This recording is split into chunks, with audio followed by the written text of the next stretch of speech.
નમસ્કાર, સ્વાગત છે આપનું ચક્રવાત ન્યૂઝ ગુજરાતીમાં। કેશુભાઈ પટેલ જીવન અને રાજકીય કારકિર્દી। કેશુભાઈ સવજી પટેલ 24 જુલાઈ 1928 થી 29 ઓક્ટોબર 2020 ગુજરાતના પ્રખ્યાત રાજકારણી અને ભારતીય જનતા પાર્ટી ભાજપના વરિષ્ઠ નેતા હતા। તેઓ ગુજરાતના મુખ્યમંત્રી તરીકે 2 વખત 1995 અને 1998 થી 2001 સેવા આપી ચૂક્યા હતા। ગુજરાતના રાજકારણમાં બાપા તરીકે ઓળખાતા કેશુભાઈએ પોતાના સમગ્ર જીવન દરમિયાન રાષ્ટ્રીય સ્વયંસેવક સંઘ RSS જનસંઘ અને ભાજપના વિકાસ માટે અથાગ કામ કર્યું। 2021માં તેમને મરણોત્તર ભારતનું ત્રીજું સર્વોચ્ચ નાગરિક સન્માન પદ્મ ભૂષણ એનાયત કરવામાં આવ્યું। પ્રારંભિક જીવન જન્મ અને કુટુંબ। કેશુભાઈનો જન્મ 24 જુલાઈ 1928ના રોજ જૂનાગઢ જિલ્લાના વિસાવદર ખાતે લેવા પાટીદાર ખેડૂત પરિવારમાં થયો હતો। તેમના પિતાનું નામ સવદાસભાઈ અને માતાનું નામ પુત્રીબાઈ હતું। આર્થિક તંગીને કારણે તેમનું ઔપચારિક શિક્ષણ માત્ર ધોરણ 9 સુધી જ થયું। બાળપણ અને સંઘર્ષ। નાનપણથી જ તેમણે આર્થિક મુશ્કેલીઓનો સામનો કર્યો। તેઓએ કૂવા ગાળવા, અનાજ દળવું અને મચ્છુ એક ડેમના નિર્માણ દરમિયાન અનાજ દળવાની ઘંટી ચલાવવા જેવા કામ કર્યા। 15 વર્ષની ઉંમરે તેઓ RSSના સ્વયંસેવક બન્યા, જે તેમના જીવનનો ટર્નિંગ પોઈન્ટ હતો। રાજકીય કારકિર્દી। RSS અને જનસંઘ। કેશુભાઈએ 1940ના દાયકામાં RSSમાં જોડાઈને પોતાની રાજકીય કારકિર્દીની શરૂઆત કરી। 1960માં તેઓ જનસંઘમાં જોડાયા અને ગુજરાત જનસંઘના પ્રદેશ અધ્યક્ષ બન્યા।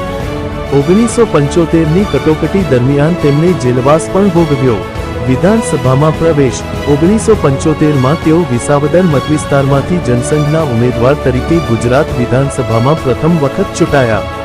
1975થી 76માં તેમને ખેતી અને સિંચાઈ વિભાગના મંત્રી તરીકે નિયુક્ત કરવામાં આવ્યા। 1978ની 1995 દરમિયાન તેમણે કાલાવડ, ગોંડલ અને વિસાવદર બેઠકો પરથી વિધાનસભા ચૂંટણીઓ જીતી। લોકસભા અને રાજ્યસભા। 1977માં તેમણે રાજકોટથી લોકસભા ચૂંટણી લડી। 2002માં તેઓ રાજ્યસભા સાંસદ તરીકે બિનહરીફ ચૂંટાયા। મુખ્યમંત્રી તરીકેનો કાર્યકાળ। પ્રથમ કાર્યકાળ માર્ચ 1995 ઓક્ટોબર 1995। 1995ની વિધાનસભા ચૂંટણીમાં ભાજપને 121 બેઠકો સાથે બહુમતી મળતા કેશુભાઈ પ્રથમ વખત ગુજરાતના મુખ્યમંત્રી બન્યા। જો કે પક્ષમાં આંતરિક બળવાને કારણે શંકરસિંહ વાઘેલાના નેતૃત્વમાં તેમની સરકાર લઘુમતીમાં આવી અને માત્ર 7 મહિનામાં તેમને રાજીનામું આપવું પડ્યું। બીજો કાર્યકાળ માર્ચ 1998 ઓક્ટોબર 2001। 1998ની ચૂંટણીમાં ભાજપે 117 બેઠકો જીતી અને કેશુભાઈ ફરી મુખ્યમંત્રી બન્યા। આ કાર્યકાળ દરમિયાન તેમણે નર્મદા યોજના, ગોકુળ ગ્રામ યોજના અને સ્ત્રી ભ્રૂણ હત્યા નિવારણ જેવા મહત્વના પગલાં લીધા। જો કે 2001ના ભૂકંપ અને વહીવટી નબળાઈઓને કારણે તેમની સરકારની લોકપ્રિયતા ઘટી। ઓક્ટોબર 2001માં ખરાબ તબિયત અને પક્ષના આંતરિક દબાણને કારણે તેમણે રાજીનામું આપ્યું અને નરેન્દ્ર મોદીને મુખ્યમંત્રી બનાવવામાં આવ્યા। ગુજરાત પરિવર્તન પાર્ટી GPP। 2012માં ભાજપથી નારાજ થઈને કેશુભાઈએ ગુજરાત પરિવર્તન પાર્ટીની સ્થાપના કરી। તેમણે 2012ની વિધાનસભા ચૂંટણીમાં વિસાવદરથી જીત મેળવી, પરંતુ પક્ષને બહુ સફળતા મળી નહીં। 2014માં તેમણે આરોગ્યના કારણે ધારાસભ્ય પદેથી રાજીનામું આપ્યું અને GPPનું ભાજપમાં વિલીનીકરણ કર્યું। પ્રમુખ યોગદાન। નર્મદા યોજના। કેશુભાઈએ નર્મદા ડેમના વિસ્થાપિતોના પુનર્વસન અને યોજનાને આગળ વધારવામાં મહત્વની ભૂમિકા ભજવી। ગોકુળ ગ્રામ યોજના। ગ્રામીણ વિકાસ માટે આ યોજનાની કલ્પના તેમણે કરી। સામાજિક એકતા। લેવા અને કડવા પાટીદાર સમાજને એક કરવામાં તેમનું યોગદાન મહત્વનું હતું। સ્ત્રી ભ્રૂણ હત્યા નિવારણ। 1990ના દાયકામાં સ્ત્રી પુરુષ લિંગ ગુણોત્તર સુધારવા અને સ્ત્રી ભ્રૂણ હત્યા રોકવા માટે તેમણે 15 લાખથી વધુ પાટીદારોને સંકલ્પ લેવડાવ્યો। ગુનાખોરી વિરુદ્ધ પગલાં। અમદાવાદના ડોન લતીફના ગઢ પોપટિયાવાડમાં લોકદરબાર યોજીને લોકોના મનમાંથી ડર દૂર કર્યો। શિક્ષણમાં સુધારા। ભૂતિયા વર્ગો બંધ કરીને શિક્ષણમાં ભ્રષ્ટાચાર ઘટાડવા માટે તેમણે આનંદીબેન પટેલને સંપૂર્ણ સ્વતંત્રતા આપી। વ્યક્તિગત જીવન। પરિવાર।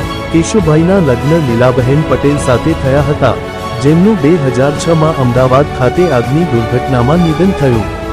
તેમના પુત્ર ભરત પટેલ પણ રાજકારણમાં સક્રિય હતા। પ્રવાસ।